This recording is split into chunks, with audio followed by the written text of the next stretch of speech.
दोनों के घर एक ही गांव में थे।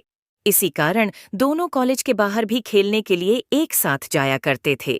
ऐसे में राज और पूजा दोनों में काफी ज्यादा गहरी दोस्ती हो गई थी।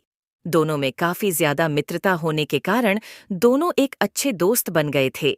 लेकिन दोनों में आपस में कभी प्यार की बातें नहीं हुआ करती थी। मतलब कि कभी दोनों एक दूसरे को इजहार नहीं किया था वह एक दूसरे को प्यार करते हैं। धीरे धीरे इनकी दोस्ती और गहरी बनती गई और इन दोनों को दोनों के साथ रहने की आदत हो चुकी थी और दोनों कभी भी अलग नहीं रह सकते थे। धीरे धीरे राज को पूजा से बेइंतहा प्यार हो गया था, लेकिन पूजा को इस बारे में नहीं पता था। पूजा हमेशा चाहते थे कि वह एक अमेरिका तथा विदेश में रहने वाले लड़के से शादी करेंगी जो बहुत ज्यादा अमीर होगा। लेकिन राज एक मध्यम वर्ग परिवार से था, इसी कारण से पूजा की ध्यान राज पर नहीं गया। पूजा हमेशा से ही चाहती थी कि हमें अमेरिका में रहने वाले लड़का जो बहुत ज्यादा कमाते हैं, मैं उन्हीं से शादी करूंगी और उनके साथ पूरी जिंदगी भर खुश रहूंगी। धीरे धीरे समय बीतता गया। पूजा की शादी की उम्र हो चुकी थी। उनके माता पिता लड़के ढूंढने की तैयारी कर रहे थे।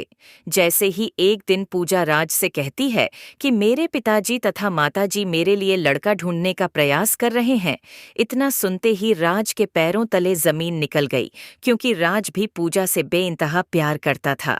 लेकिन राज पूजा के मन की बात को नहीं जानता था। पूजा तो हमेशा से ही अमीर लड़के से शादी करने के लिए चाह रही थी।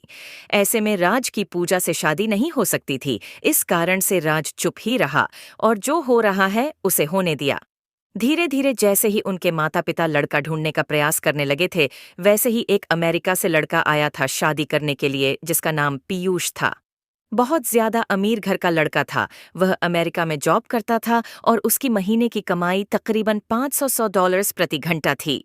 जैसे जैसे शादी के दिन नजदीक आने लगे, वैसे वैसे राज की जिंदगी खराब होने लगी थी। वह अपने आप में किसी भी चीज पर ध्यान नहीं देता था, साथ ही पढ़ाई लिखाई पर भी ध्यान नहीं दे पाता था। राज को पूजा के जाने का गम सताने लगा और वह चाहकर भी इस बात को नहीं बोल सकता था कि राज पूजा से शादी करेगा, क्योंकि राज के पास पीयूष जितनी हैसियत नहीं थी। धीरे बात फाइनल होने लगी थी। शादी की पूजा और राज के बारे में काफी लोगों को बहुत ज्यादा पता था कि यह दोनों हमेशा साथ में रहते हैं। हो सकता है दोनों की शादी एक साथ हो। उसके बाद एक दिन पूजा राज से कहती है कि मेरी तो शादी होने वाली है, क्या तुम अपनी शादी नहीं करोगे? राज कहता है कि मेरा अभी शादी करने का मन नहीं है, पहले तुम कर लो, उसके बाद मेरा मन होगा तो मैं बाद में शादी कर लूंगा। वह दिन दूर नहीं था जब पूजा की शादी नजदीक आ रही थी। जैसे जैसे पूजा की शादी नजदीक दिख रही थी, वैसे वैसे राज का जीना मुश्किल होने लगा था और लोगों को कुछ पता भी नहीं चल रहा था कि राज पूजा से प्यार करता है। जैसे जैसे पूजा की शादी नजदीक आ रही थी, वैसे वैसे राज की जिंदगी में बेचैनी बढ़ती जा रही थी। पूजा के घर में बहुत सारे आदमी आए और उसके घर में पीयूष, जिससे पूजा की शादी होने वाली थी, वह भी आया हुआ था। जैसे ही पूजा की शादी फिक्स हो गई थी, उस दिन रात में राज रात भर नहीं सोया था। वह रात भर अपने बिस्तर में रो रो कर अपने प्यार को याद कर रहा था। राज सोच रहा था कि मैंने प्यार किया तो ऐसा प्यार किया कि नहीं उसे बता सकता हूँ और ना ही उससे शादी कर सकता हूँ। इसके बाद राज फिर सुबह उठकर पूजा के घर चला जाता है, क्योंकि पूजा उसके घर आई थी राज को बुलाने के लिए। दोनों की शादी में महज कुछ ही दिन बाकी थे। पूजा अपनी शादी को लेकर बहुत ज्यादा खुशी में थी। इधर राज अपनी जिंदगी को लेकर रात भर रोया करता था।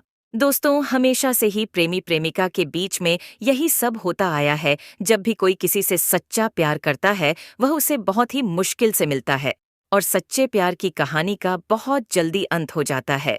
अब तो पूजा की शादी होने ही वाली थी। राज शादी की तैयारियों में बिजी था। पूजा राज को अपने साथ कभी मार्केट लेकर जाती है तो कभी कपड़े खरीदने के लिए, कभी दर्जी के यहाँ। राज बेचारा पूजा की शादी को लेकर बहुत ज्यादा तैयारियां कर रहा था। साथ ही साथ राज का मन बहुत ज्यादा उदास भी था कि उसकी जिंदगी में से पूजा जाने वाली है। लेकिन फिर भी वह किसी से कुछ भी नहीं कह रहा था और अपना काम सही और सही समय पर कर रहा था। अब तो वह दिन भी आ गया जो पूजा के सगाई हो रही थी। फिर भी उसके एक ही दिन बाद पूजा की शादी थी। सभी मेहमान लोग आ चुके थे। राज मेहमान की खातिरदारी कर रहा था तथा अब तो बाराती भी आने वाले थे। पूजा की और वह बाराती की खातिरदारी अथवा सम्मान करने के लिए तत्पर खड़ा था। अब तो पूजा की शादी हो गई थी। पीयूष पूजा के साथ घूमने फिरने के लिए तथा हनीमून मनाने के लिए कहीं दूर जाने वाला था। राज मन ही मन उदास हो रहा था। उन्होंने पूजा को लेकर खो गई चिंता ही छोड़ देते, क्योंकि अब तो पूजा की शादी भी हो गई थी। अब तो कुछ नहीं होने वाला था। पीयूष और पूजा दोनों साथ में घूमने के लिए चले जाते हैं। दोनों साथ में जब घूमने जाते हैं, एक मॉल में शॉपिंग करने के लिए जाती है पूजा और पीयूष दोनों। जैसे ही मॉल में शॉपिंग करने के लिए अंदर जाती है तो पीयूष को किसी प्रकार का काम लग जाता है। वह कहता है कि तुम गाड़ी लेकर अपने घर चले जाओ, मैं काम कर घर वापस आ जाऊंगा। जैसे ही गाड़ी लेकर पूजा घर आ रही थी तो गाड़ी में ही उसका मोबाइल छोड़ गया था। उसके मोबाइल में एक लड़की का फोन आ रहा था, जिसका फोटो भी उसके कॉलर आईडी पर लगा हुआ था। वह लड़की तो ज्यादा सेक्सी थी, नग्न अवस्था में फोटो लगा हुआ था। यह देखकर पूजा को गुस्सा आ गया और उसने सोचा कि यह कौन लड़की है जो मेरे पति को फोन करती है। पूजा गुस्सा से फोन उठाती है। वैसे ही फोन उठता है, उधर से आवाज आती है, जानू तुम कहाँ हो? लग रहा है मुझे छोड़कर कहीं चले गए हो या तुम्हें कोई दूसरी मिल गई है। अब तो तुम मुझे फोन भी नहीं करते हो। यह देखकर पूजा को बहुत ज्यादा गुस्सा आ जाता है।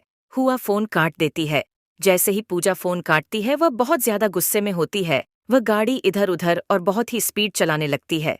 गाड़ी स्पीड चलाने के क्रम में उसके सामने एक बहुत बड़ी गाड़ी आती है और पूजा गाड़ी को कंट्रोल नहीं कर पाती है और उस गाड़ी में जाकर टक्कर मार देती है। पूजा जैसे ही गाड़ी को टक्कर मारती है वह बेहोश हो जाती है। अब तो पूजा की बहुत ज्यादा हालत खराब हो गई थी। उसके दिमाग से बहुत ज्यादा खून निकल रहा था, मतलब उसके सर में चोट लगी थी।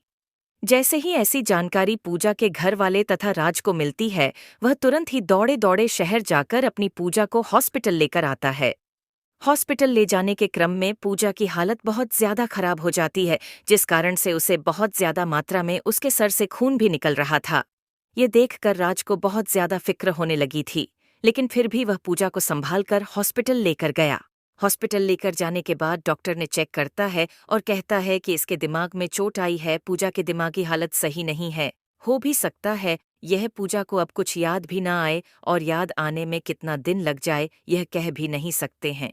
उस समय तक अब तो पीयूष हॉस्पिटल आ चुका था।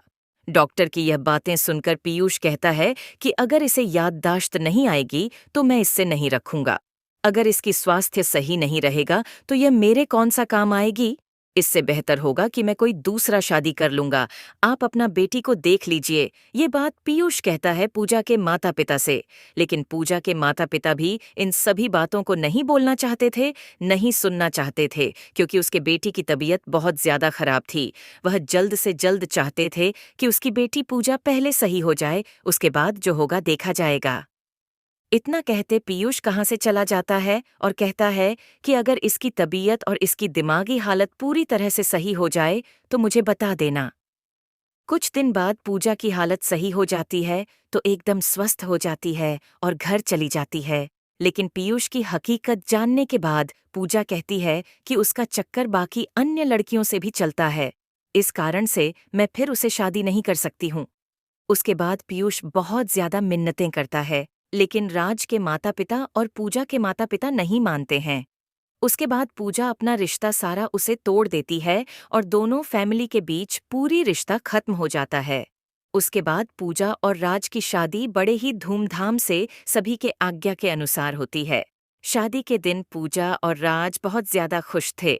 पूजा को मालूम चल गया था कि पैसा कुछ भी नहीं होता है अगर जिंदगी में प्यार नहीं है तो, क्योंकि पैसा तो कमाया जा सकता है, लेकिन एक अच्छा इंसान जो प्यार करने वाला होता है वह कभी नहीं मिल सकता है।